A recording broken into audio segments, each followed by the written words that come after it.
আসসালামু আলাইকুম রহমতুল্লাহি ওয়া বারাকাতুহু।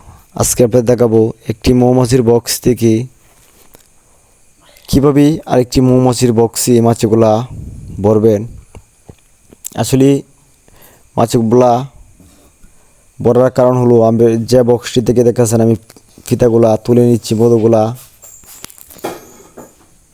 সেটা বক্সটি কমপ্লিট হওয়ার আগেই আমি মাছি দিয়ে দিই। কারণ আপনাদেরকে আগেও বলেছি যে আমাদের একটি সময় আসে যে মৌমাছির বক্সে নতুন রানী দিয়ে থাকি, প্রতিটি বক্সেই রানী দিয়ে থাকি।